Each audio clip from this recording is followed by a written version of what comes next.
de emisoras más grande de la región.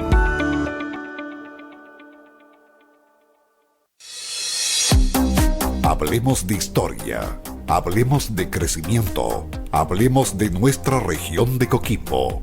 Ahora comienza Coquimbo, Minería y su gente, un programa presentado por Corminco, Consejo Regional Minero de Coquimbo. Conduce Juan Carlos Sáez.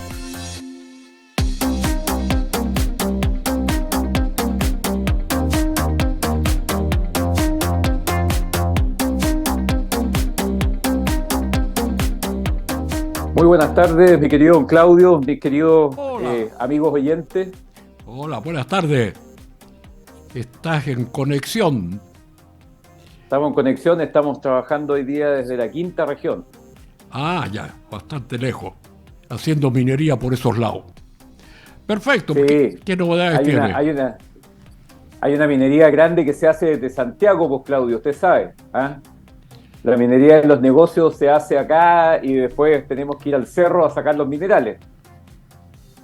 ¿Me escucha? Sí, estoy escuchando.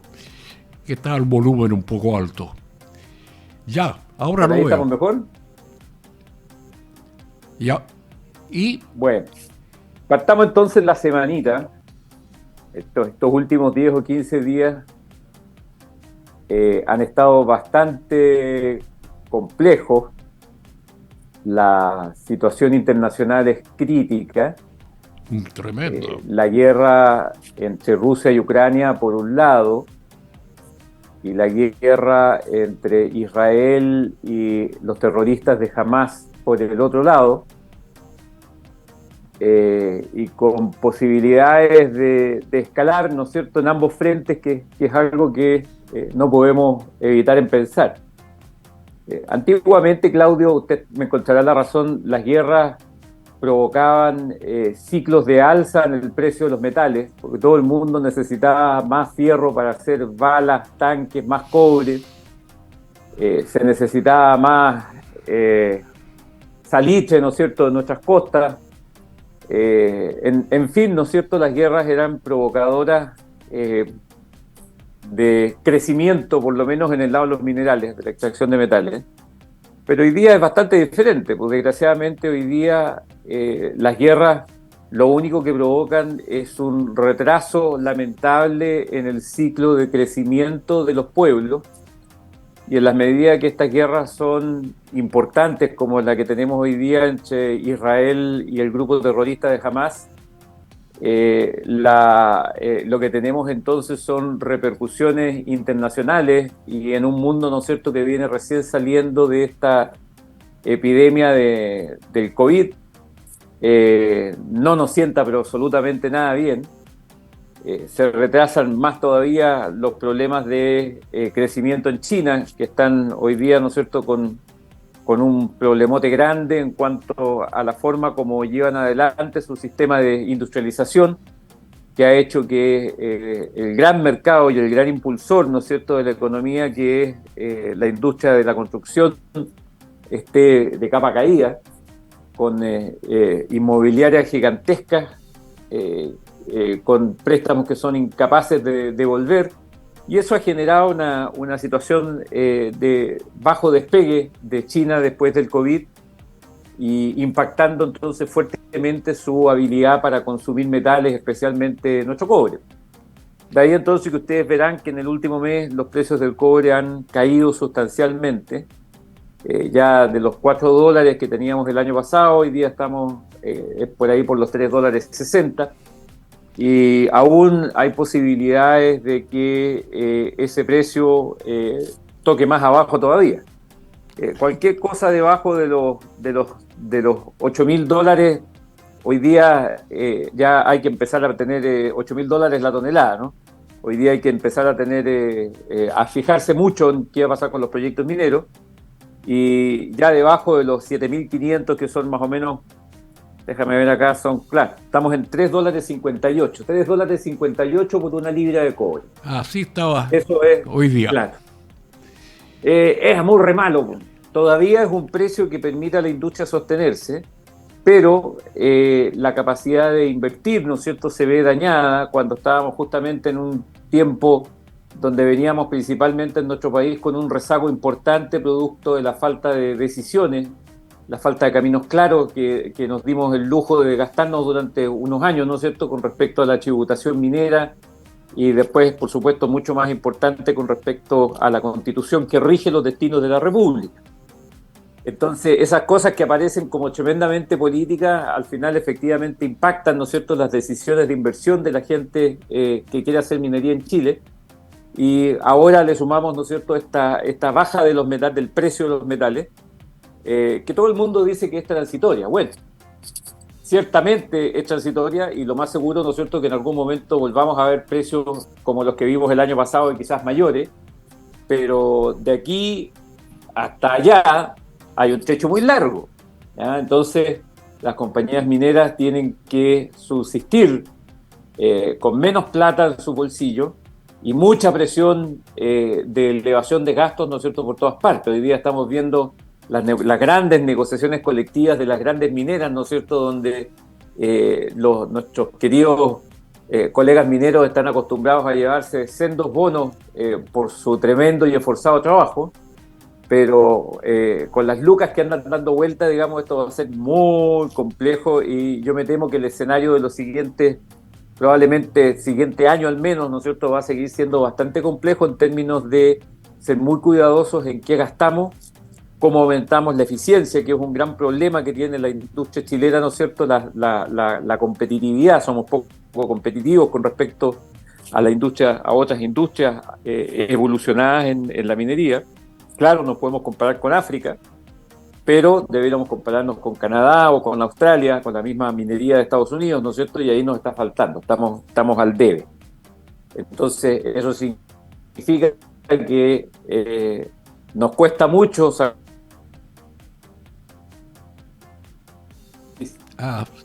escucha? Algo se cortó por ahí. Ahí está.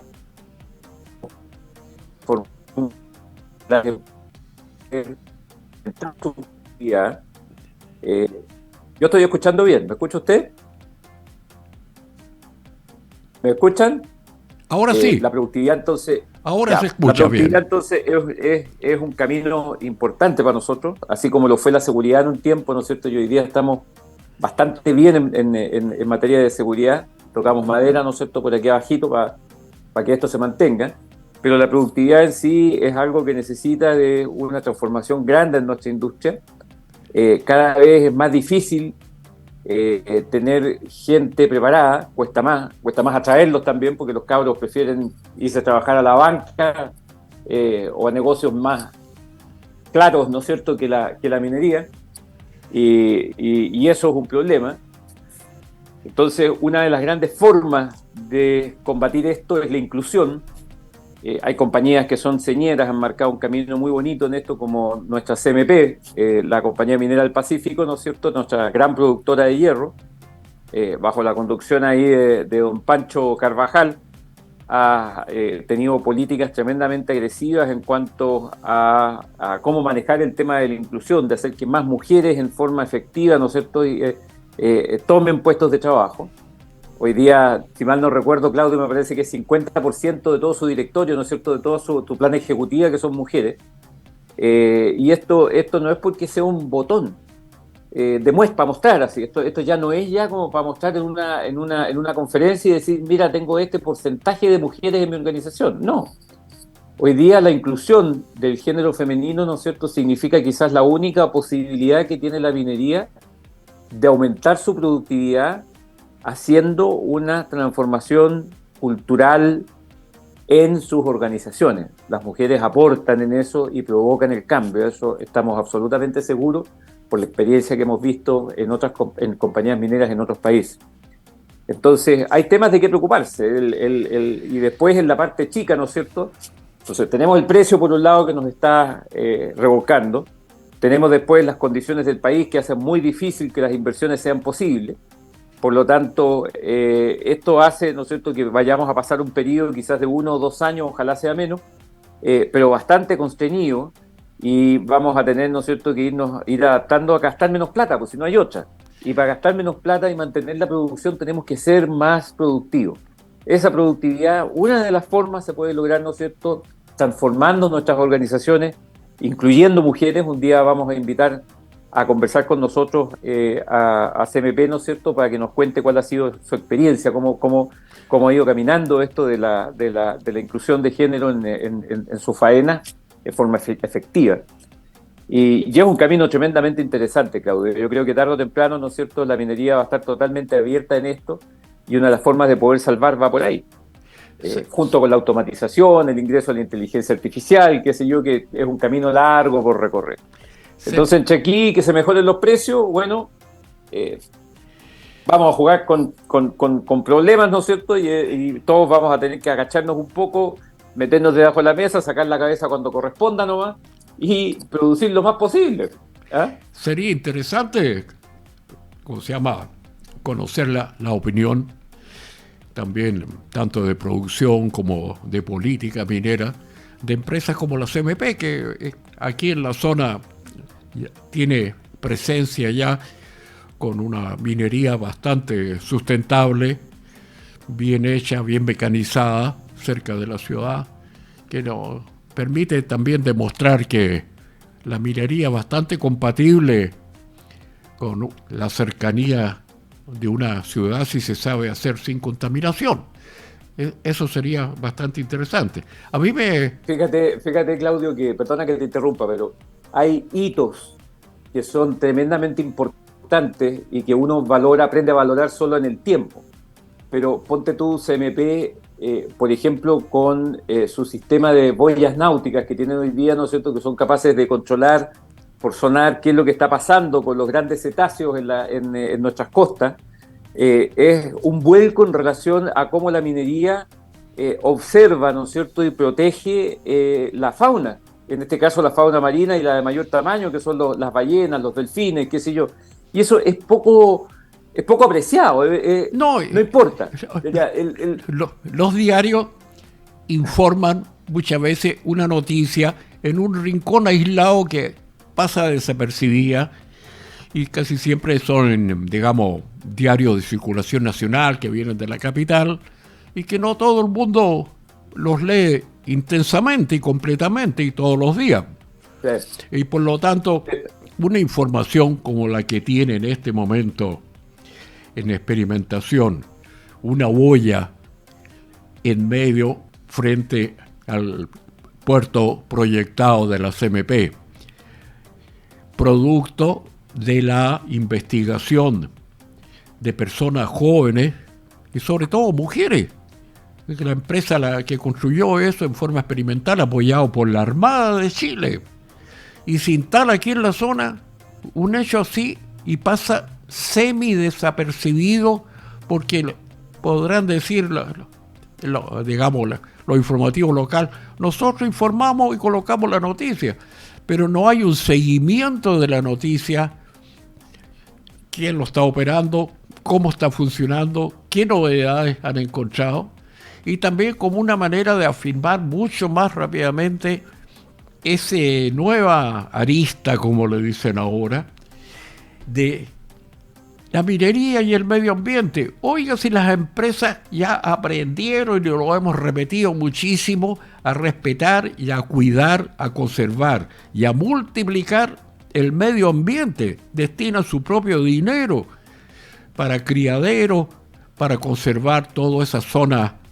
verdes de los humedales que están afuera, como el caso de Pelambre allá en la zona costera, para hacer montones de cosas. Entonces la CMP está haciendo un trabajo muy bueno con esas boyas acústicas que permiten registrar a través de los sonidos que emiten y se comunican estos grandes mamíferos, cachalotes y ballenas de varios tipos, entre ellos. Y por lo tanto, si hubiera un movimiento de buques grandes, cargueros, que podrán echar una vez a la semana, lógicamente moderar la velocidad, abstenerse de salir hasta que haya claridad de que no hay presencia en la ruta, para evitar cualquier colisión, En fin, conocer los detalles. Eso es lo que se necesita un poco más allá de una noticia suelta, escrita en un cuarto de página de una publicación nacional y alguna mención al pasar de algunas acá. O sea, es bueno que los periodistas hagan seguimiento a esas cosas en que las empresas, digamos, se comprometen e invierten, porque la boya hay que mantenerla, hay que comprarla, hay que financiar investigación, pues. Y eso no lo está haciendo el gobierno. No es barato, ¿no? Y después de eso, entonces ya vimos, yo quería citar 3 ejemplos, ¿no es cierto? Ese es uno de los tantos ejemplos que hay. Sí, por supuesto.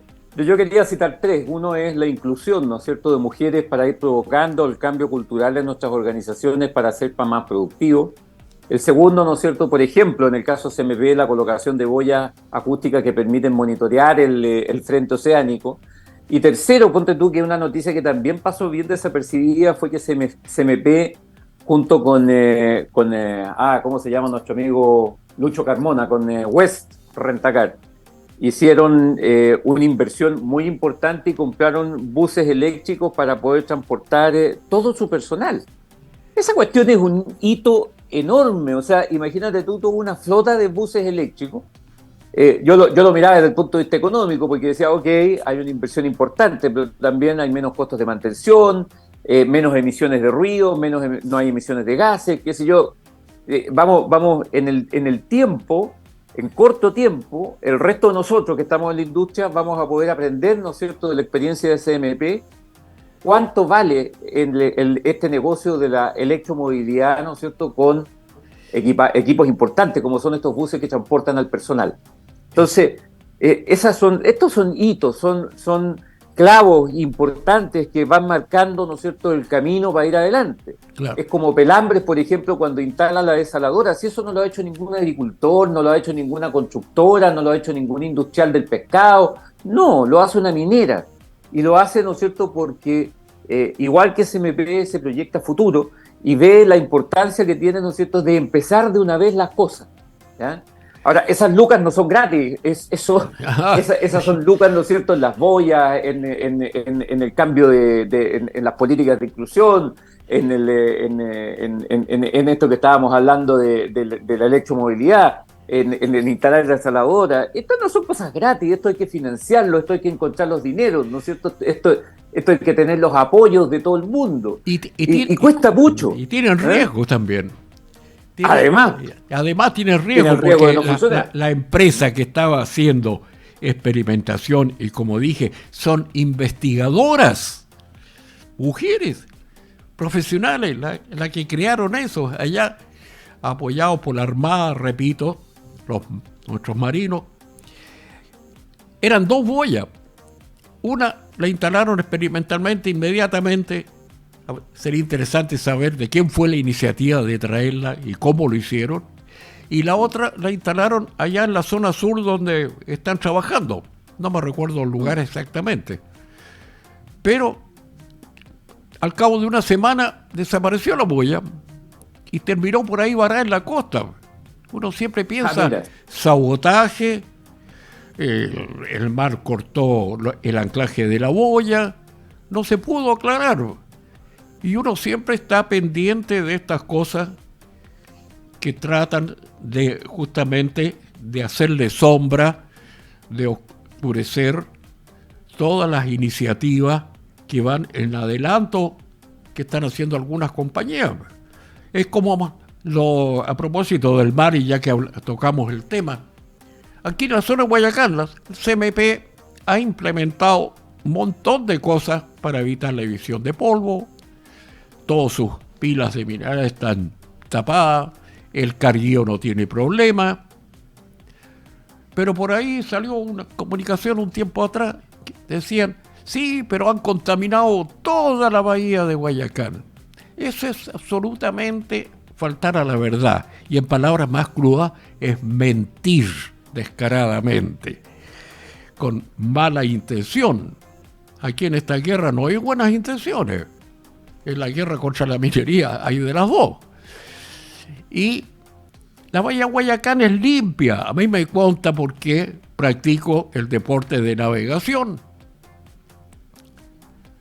tengo amigos que me convidan a navegar en sus veleros deportivos. Y hemos recorrido la bahía completamente. Y el mar está absolutamente claro. Y hemos salido afuera de la bahía y nos hemos encontrado en la entrada de la bahía de Guayacán. Entonces, una vez nos encontramos una especie de hervidero de delfines saltando. 40 delfines saltando alrededor del velero, parecía de película. Otra vez, mira qué bonito. Otra vez estaba a cargo el timón de la bahía cuando siento un resoplido atrás. Bueno, venía siguiéndonos una ballena ahí en la entrada de la herradura. Y dentro de la bahía de la herradura, yo montones de veces en las tardes cuando estamos haciendo mantenimiento y trabajos mecánicos, de repente aparecen 2 o 3 delfines saltando, felices, persiguiéndose uno detrás de otro por allá. Y cuando pescamos muchas cosas ahí, pues, en forma deportiva. Entonces, el hecho de que se presenta muchas veces el lodar desde el punto de vista ambiental con mentiras a las acciones que tienen los puertos mineros necesarios para la exportación de los minerales de hierro. Y también no hay que olvidar que hay 10 puertos más de empresas mineras hacia el norte en la provincia de Antofagasta y Atacama. No somos los únicos. Así que ¿por qué tanto interés en disminuir la minería y mantener la pobreza de la gente que necesita desesperadamente trabajo para que haya luego inversiones? Hasta el momento las inversiones son casi todas de empresas grandes, en la cual participa Codelco, y muy bien que, obtenga resultados después de los largos trámites que hay que hacer en la minería, en la parte medioambiental, porque el medio ambiente está bien, pero que no pasa a ser prácticamente una religión fanática.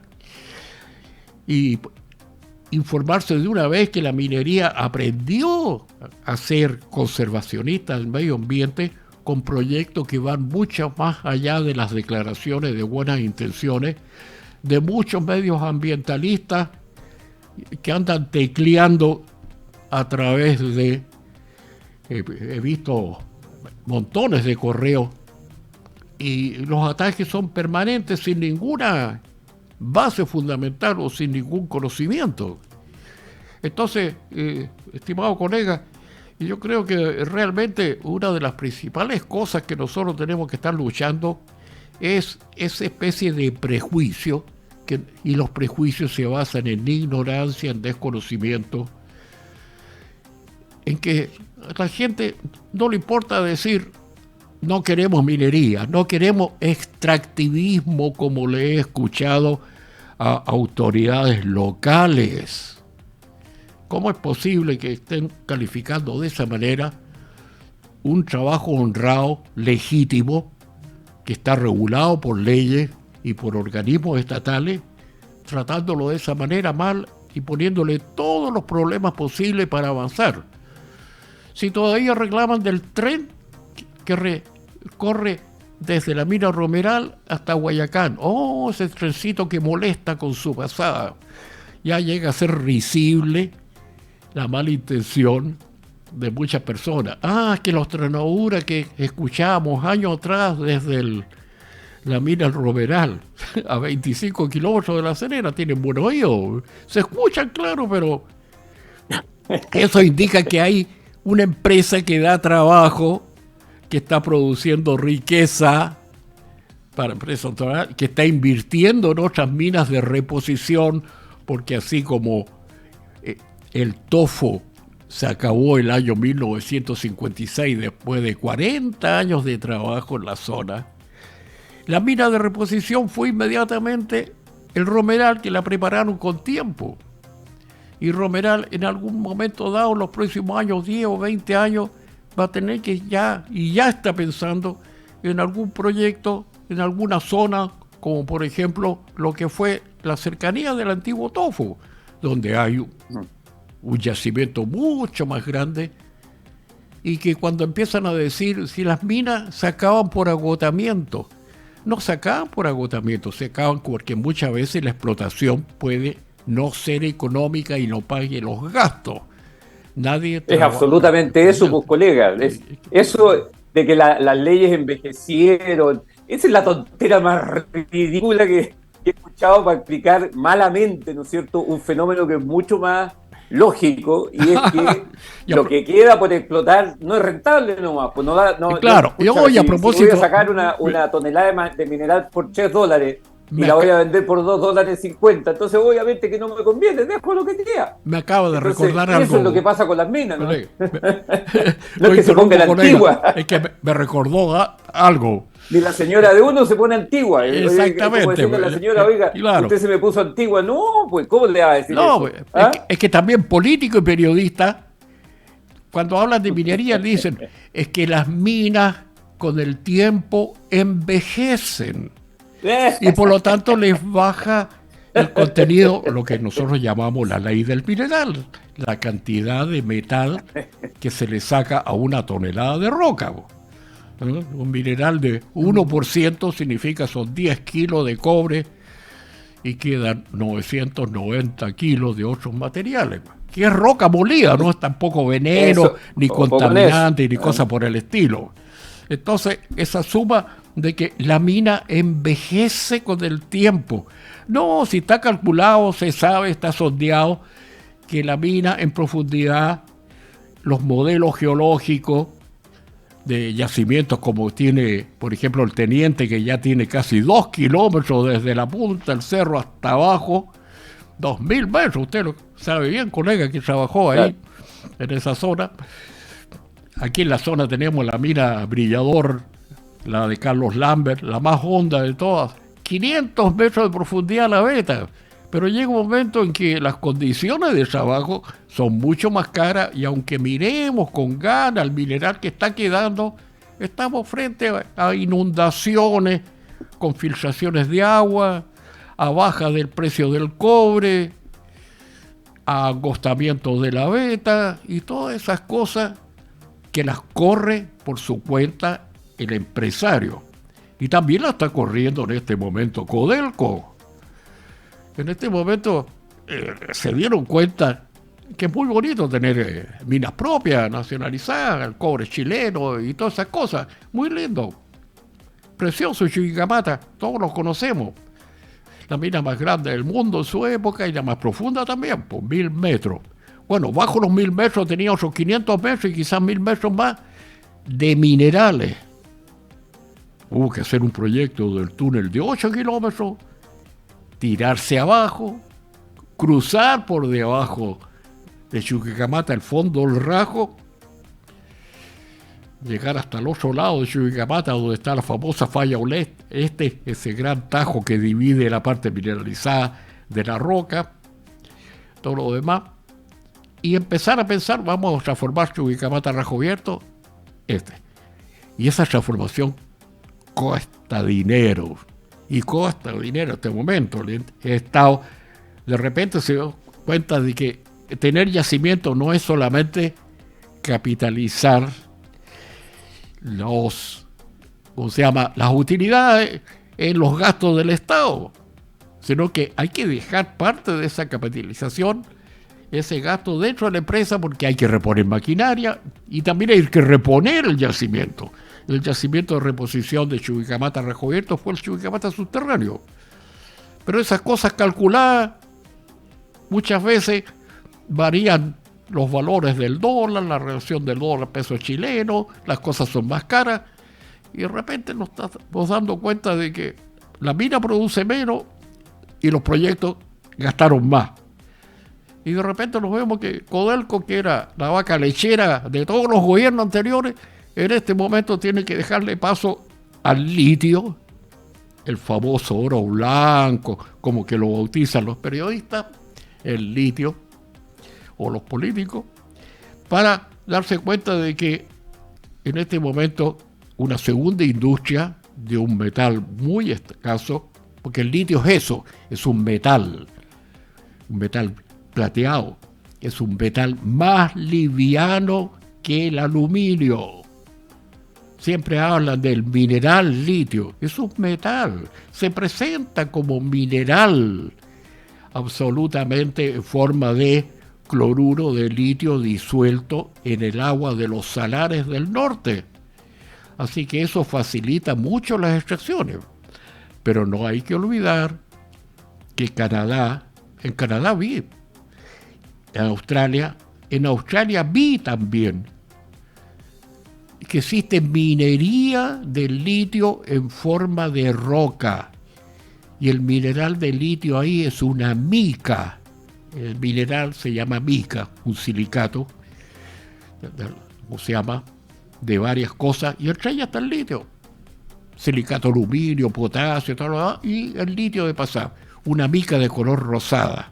Se llama lepidolita para los aficionados. Lepidolita rosado porque parece ala de mariposa. Esa mariposa rosada que no hay aquí en Chile.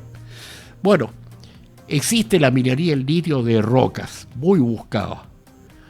Y el hecho está en que hay más empresas de minería de litio en roca en Australia y en Canadá que las que tenemos nosotros aquí en Chile.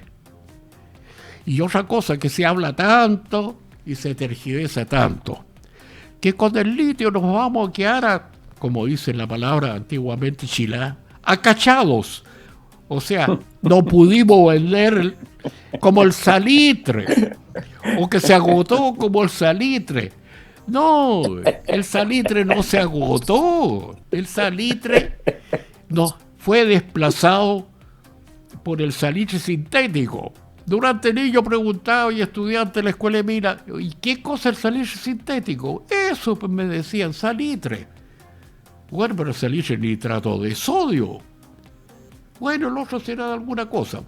Sucede que la materia para fabricar el salitre sintético es el nitrógeno del aire, ese gas que respiramos mezclado con el oxígeno del aire. 21%, 20 y tantos por ciento de oxígeno y 70% nitrógeno. No lo sentimos, no tiene olor, sabor ni nada. Pero del nitrógeno se fabrica el ácido nítrico y los alemanes sabían hacerlo muy bien. Y también se fabrica el amoníaco y las dos sustancias tienen de materia prima el nitrógeno. ¿Cuál era la mina del nitrógeno? El aire, pues. Era mucho más barato producir ácido nítrico y amoníaco y fabricar nitrato de amonio, que tenía más nitrógeno que el salitre chileno. El chileno potásico tenía lo bonito que tenía potasio para las plantas. Y también pero había que venir a buscarlo en barco a vela desde Europa acá, que demoraba 95 días, po, cruzando el estrecho de Magallanes. Po. Hay que ser bien marinero como nuestros marineros y pescadores aquí de la zona que saben reclamar cuando lo dejan afuera de algunos acuerdos por ahí, para darse cuenta que en esa época nosotros nos quedamos acachados con el salitre, porque todavía hay salitre en la pampa chilena, no se agotó. Y en cualquier momento nos puede pasar lo mismo con el litio, si nos demoramos mucho en empezar a explotarlo y que tiene que ser solamente una empresa nacional. Bueno, que hay una empresa nacional, pero que rápidamente haga negocios con las empresas extranjeras y ya la ha hecho en varias minas de cobre, pues. Sí, muchas minas de cobre en las cuales están metidas las dos, en una empresa nacional y una extranjera. Pues. Entonces, ese asunto que todo tiene que ser en base a lo que el gobierno y solamente desarrolle grandes empresas, está impidiendo el trabajo desarrollado por la inteligencia profesional que existe en las empresas mineras. Y de pasadita hay que repetir N veces la cuestión. La empresa minera respeta el medio ambiente, eso tiene un costo y lo paga la empresa, y también la empresa minera paga impuestos. Y cuando se instala en alguna parte, contrata mano de obra local. Y si no está entrenada, la estrena de alguna manera. Pero hay mucha gente que predica que la gente chilena se mantenga en la pobreza porque la minoría contamina. Y eso es una mentira que ninguna autoridad se interesa en ir a ver los planes de estudio de las universidades fiscales, como está de aquí de La Serena. Ninguna autoridad ha visitado nunca el departamento de Minas. Ninguna autoridad mujer ha tenido una reunión con alumnos que están de ingeniería ambiental para que vieran en 20 años la cantidad de magíster y doctorados que hay con nuestras profesionales trabajando en minería, y no solo en minería. Entonces, esa permanente lucha de mantenerlos pobres, poniéndole todas las dificultades posibles desde el punto de vista ambiental, a través de las autoridades, con argumentos muchas veces bastante raros, que la línea base con que hicieron el estudio ya no está actualizada.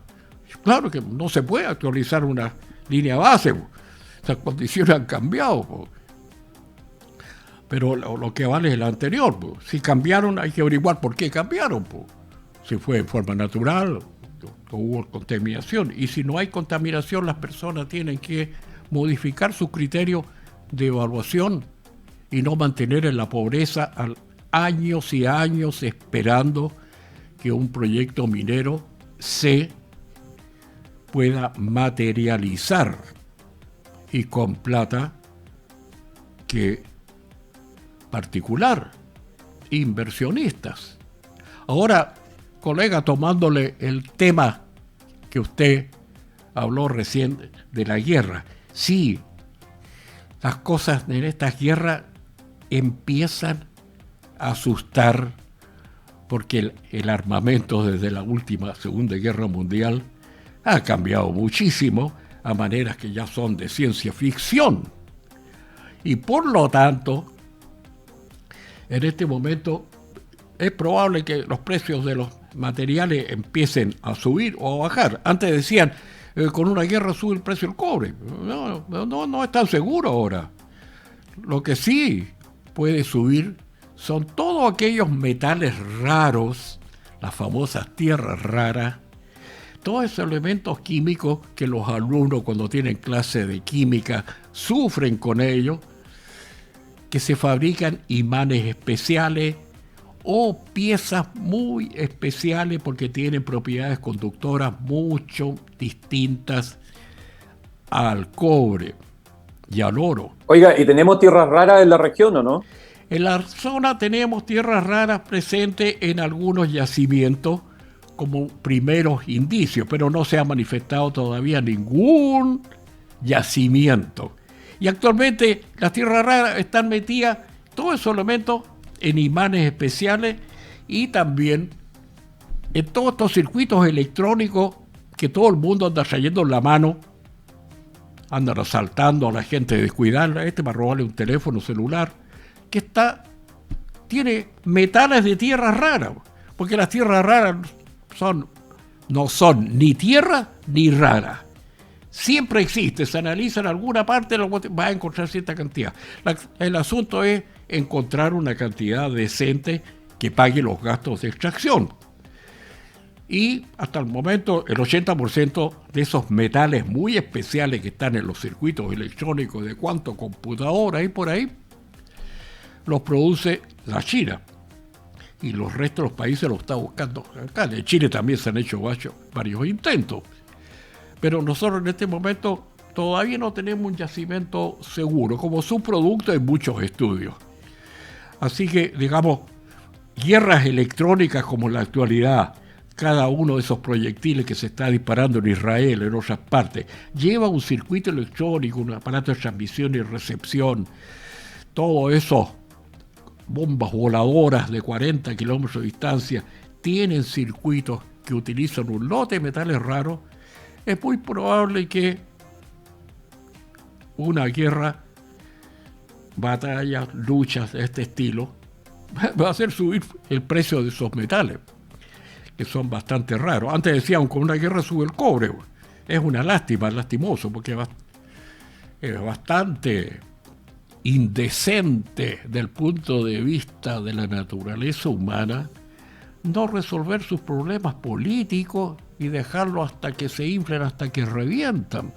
Sí, la situación de Israel y allá también partió a finales de la Segunda Guerra Mundial, cuando con el Holocausto y montones de personas de religión judía, y hubo que relocalizarlo de la Europa destruida, y ahí lo que era Naciones Unidas o Comisión de Naciones o como se haya llamado en esos años, en el año 1947 creó el Estado de Israel, pero fue una imposición de que vamos a traer a estas personas y el Estado de Israel está formado, y los palestinos, claro, reclamaron porque era el Estado de Palestina bajo protectorado inglés, y se dividieron para luchar por su territorio, y llegó la gente nueva. Hay una novela completa, hay una película que se llama Éxodo, de qué manera empezaron a llegar los colonos judíos a instalarse, a formar, a tener al fin la tierra prometida del punto de vista bíblico. Y toda esta lucha actual viene de los años del fines de la Guerra Mundial, cuando se repartieron el sector.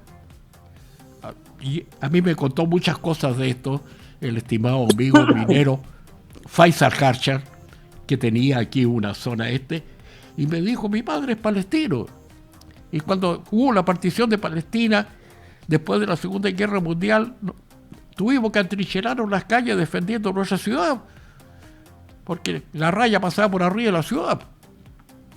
Y nos han pedido que desalojáramos y nosotros no queríamos irnos. Y yo me acuerdo cuando yo tenía que llevarle todos los días la vianda de comida a mi padre, que estaba en la trinchera en una de las tantas calles de lo que fue allá algunas ciudades de Palestina.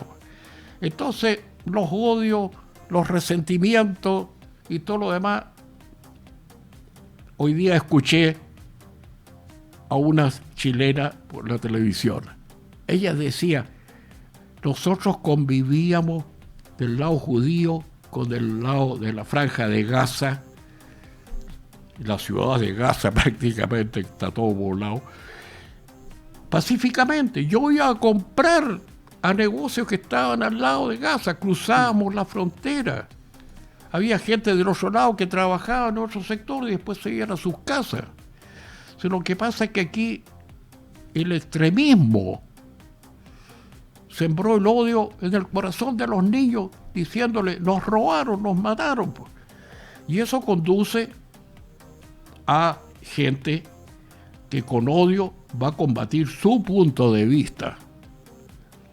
Y eso es lo que está sucediendo en este momento, la cuestión del resentimiento acumulado de muchas cosas.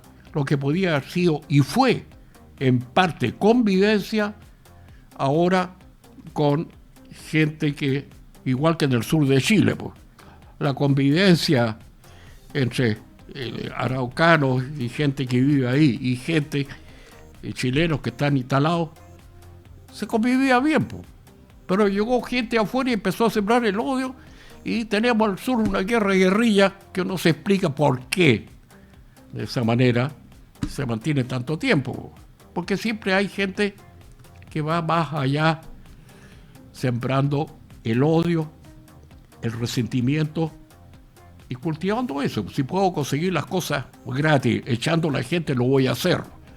Eso es lo que pasa en Chile y lo que está empezando a pasar allá en Israel y toda esa zona. Lo reventó una olla que estaba a presión hacía mucho tiempo, y que desgraciadamente hay gente que se encarga de alimentar esa olla por la cuestión.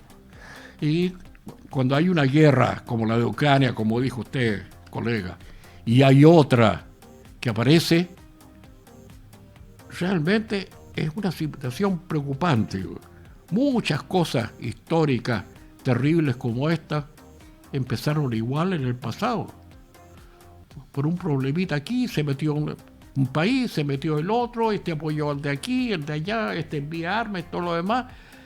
Y la cosa, hasta este momento veo que crece. Es esperar que se mantenga. Ahí también, Claudio, quizás convenga hacer una distinción, ¿no?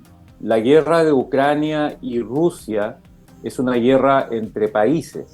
Sí, entre países. La guerra que tiene hoy día Israel es una guerra contra un grupo terrorista que se llama Hamas. Jamás, y otro No más, es y el contra el Estado Hezbolá que palestino. está en Líbano.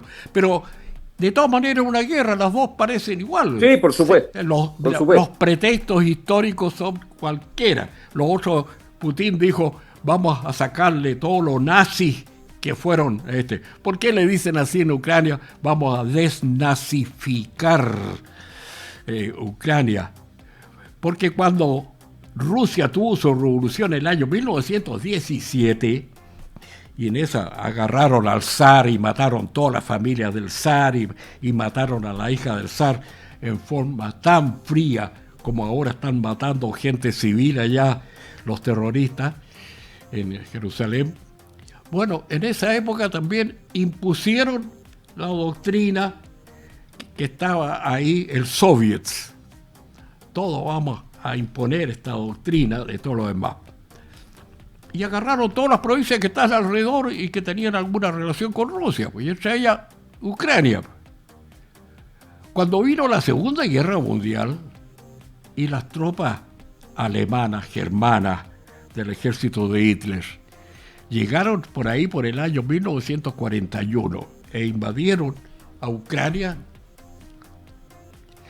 Ucrania había sufrido ya la imposición del régimen ruso, los habían muerto de hambre, quitándole las cosechas, les quitaron todo a le impidieron trabajar. Fue tremendo. Entonces, haga solamente una raya ahí. ¿Ya? Claro. Hay que recordarle a la gente que en ese periodo los recibieron como liberadores. Murieron de hambre en Ucrania por el régimen comunista. Claro. 6 millones de personas solamente en Ucrania murieron de hambre. Sí, fue el año 1931-32. Entonces, la experiencia que tenían ellos del dominio comunista en Ucrania era tan terrible que prácticamente, en forma equivocada, no equivocada, lo que sea, la historia es esa, recibieron a las tropas, ¿cómo se llama?, alemanas de la Segunda Guerra Mundial, eso que llamaban los nazis, pero no todos eran nazis del asunto, los recibieron como liberadores, pues. Y les quitaron el territorio y después Ucrania se declaró libre, pues. Les gustó la libertad, pues. Y ahora Putin dijo, no, tiene que volver a nuestra esfera, pues. Y ahí tenemos otro asunto. ¿Cómo empezó esa guerra? Las raíces vienen desde la Segunda Guerra Mundial. Entonces, para poder entender un poco la situación como se está produciendo, entre paréntesis, muchas veces los buques con concentrado de cobre que se mandan de aquí a Europa, muchas veces tienen, digamos, que se llama, funden sus minerales en fundiciones de cobre que quedan en países como Hungría, como unos otros que están cerca del Mar Negro, de la zona de conflicto. Y ahora es bastante más difícil enviar con eso y hay medios capacidad de fundición, muchas veces para muchos buques que llevan carga de concentrado de esta zona. O sea, a la larga, a la corta, nos va a afectar porque quizás hay que trasladar más lejos. Y unido con el cambio climático, que el agua está más baja en el canal de Panamá, muchos buques van a empezar a tener costos de transporte y flete mucho más caros, quizás va a haber que dar la vuelta nuevamente por el Cheshire allá, porque hay menos agua en el canal de Panamá, algo de película de terror. Esos barcos gigantes. Eso, Claudio, me lleva también a pensar en la estupidez interna nuestra, ¿no? Nos hemos dado vuelta con este asunto de las fundiciones y la falta de una política clara, ¿no es cierto?, con respecto a las fundiciones, cuando desde un punto de vista simplista, déjeme darle un punto de vista simplista nomás, que creo que lo hemos dicho algunas veces acá en el programa. Nosotros necesitamos dos fundiciones. Hoy día dependemos de China para recuperar el cobre, ¿no es cierto? China nos cobra una tasa de tratamiento, ¿no es cierto?, por cada tonelada de concentrado que nosotros le mandamos. Y nos paga por el cobre liberado. Entonces, estamos en manos prácticamente en un 90% de un país que se llama China, ¿no es cierto?, que si tiene algún problema con sus fundiciones, nosotros sonamos porque se nos acabó el negocio, porque no hay fundiciones suficientes en el resto del mundo para colocar nuestro concentrado. Entonces, si uno parte diciendo, ya que en Chile se producen como 12,5 millones de toneladas de concentrado, y se funden acá, porque todavía tenemos, creo que quedan 5 fundiciones, ¿no es cierto? Se funden, tuvimos a Sergio Demecho, el presidente del Instituto de Ingenieros de Minas, hace un mes atrás, conversando el tema de las fundiciones. Ah, qué bueno. Y se funden 4,5 millones, eso significa que nos quedan más o menos 6 millones, o sea, ¿qué es? 7 millones de toneladas de concentrado, ¿no es cierto?, que podríamos estar fundiendo acá en vez de China, en teoría, ¿ya? Y eso involucra el concentrado privado más el concentrado estatal, por supuesto. Pero y hoy día nos debatimos, ¿no es cierto?, con una ENAMI que está media muerta, porque no le damos negocio para futuro. Y obviamente, fíjese que esto yo lo he pensado harto y voy a decir algo que a lo mejor a mucha gente no le va a gustar, pero obviamente, ¿no es cierto?, que si nosotros queremos potenciar nuevamente el ENAMI y que vuelva a ser lo que fue hace 30 o 40 años atrás, obviamente que el ENAMI podría perfectamente tener no una, sino que a lo mejor 2 o una gran fundición en Chile, ¿no es cierto?, que fuera capaz de captar algo de ese concentrado que hoy día se va para afuera, un buen negocio desde el punto de vista del volumen, quizás no tanto de los precios, y también un buen negocio con este asunto del litio, que pudiera hacer algunas cosas si le sueltan las manos, porque hasta este momento no se la han soltado. Entonces, si uno toma las dos cosas, ¿no es cierto?, lo que hace es agarrar una compañía, entre comillas, que es la ENAMI, ¿no es cierto?, que está en el suelo, y dotarla de una cantidad de negocios importantes que le permite volver a agarrar esas deudas que tiene de corto plazo, que son 500, 600 millones de dólares, creo que hasta 700, ¿no es cierto?, y repartirlas a largo plazo y poder hacerla viable de nuevo.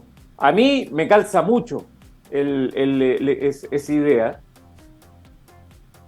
Y sí, pero tenemos, de todas maneras, tenemos necesidad entonces de ampliar la fundición, remozar la fundición, modernizar la fundición de Paipote, que es la única que tenemos a la mano.